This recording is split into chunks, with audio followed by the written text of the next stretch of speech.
انشاءاللہ تعالی ہم وہی ریٹ اپنا پاکستان کا کسان کو دلوائیں گے.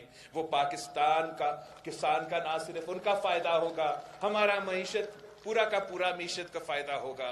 ہم اپنے لوگ کو بھی کھلائیں گے، ہم باقی پوری دنیا میں اپنے جو فصل ہے وہ پہنچائیں گے.